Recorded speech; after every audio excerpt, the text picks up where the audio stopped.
नमस्कार। कभी सोचा है कि जब भी कोई चीज जलती है तो उसका धुआं हमेशा ऊपर ही क्यों जाता है? ये देखने में तो प्रकृति का एक छोटा सा जादू लगता है ना। तो आज हम इसी जादू के पीछे की साइंस को समझने वाले हैं।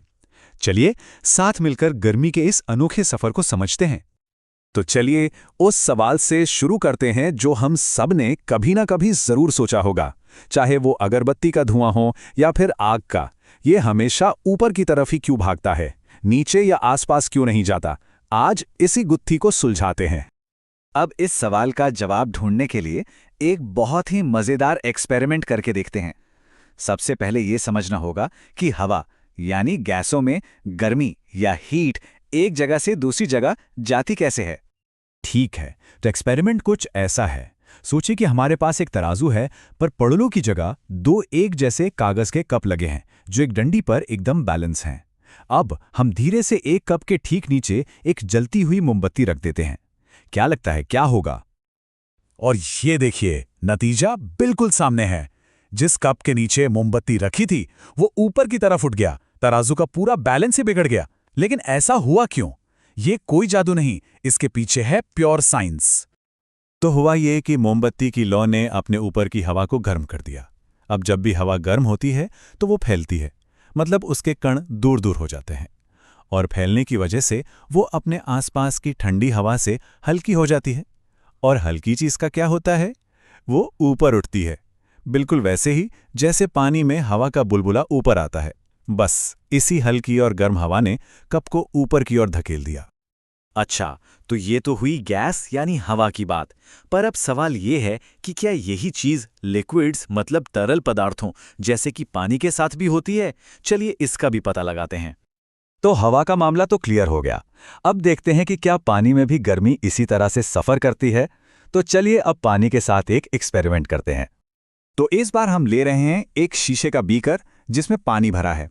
अब पानी के बहाव को अच्छे से देखने के लिए हम इसमें पोटेशियम परमैंगनेट का एक छोटा सा क्रिस्टल डाल देंगे, जो पानी में घुलते ही रंग छोड़ता है।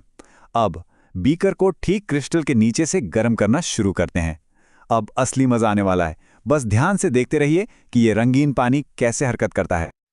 और ये देखिए, जैसे ही नीचे का पानी गर्म हुआ, रंगीन पानी की एक धारा बिल्कुल बीच से सीधी ऊपर की ओर उठी और फिर किनारों से घूमकर वापस नीचे आ गई। एक पूरा साइकिल, एक गोलाकार बहाव सा बन गया है। देखा, ये तो बिल्कुल हवा वाले एक्सपेरिमेंट जैसा ही हुआ। बीकर के नीचे का पानी गर्म होकर हल्का हुआ और ऊपर उठ गया, और उसकी खाली जगह भरने के लिए ऊपर का ठंडा और भारी पानी नीचे आ गया। फिर वो भी गर्म होकर ऊपर उठा, और इस तरह पानी के अंदर एक साइकिल शुरू हो गया, जो तब तक चलता रहता है जब तक पूरा पानी एक बराबर गर्म ना हो जाए। तो इन दोनों एक्सपेरिमेंट से एक बात तो साफ है, गर्मी के सफर करने का ये खास तरीका है। साइंस की भाषा में इसी प्रोसेस को संवहन या कन्वेक्शन कहते हैं। मतलब बहुत सीधा सा है। जब गर्मी किसी तरल या गैस के कणों की हलचल की वजह से एक जगह से दूसरी जगह जाए, गरम हल्के कण ऊपर उठते हैं और ठंडे भारी कण उनकी जगह लेने नीचे आते हैं। बस यही है संवहन।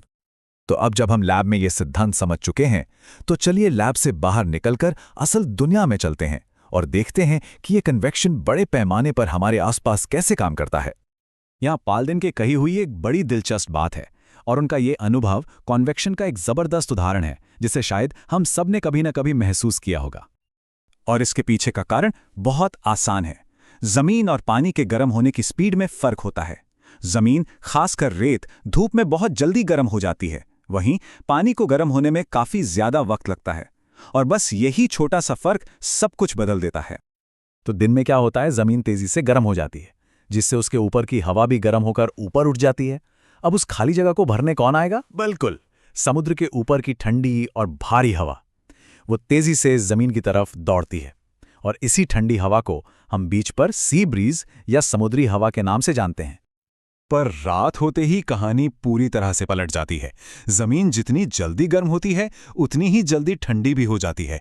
अब जमीन के मुकाबले समुद्र का पानी ज्यादा गर्म होता है, तो अब समुद्र के ऊपर की गर्म हवा ऊपर उठती है, और जमीन की ठंडी हवा उसकी जगह लेने के लिए समुद्र की ओर बहने लगती है।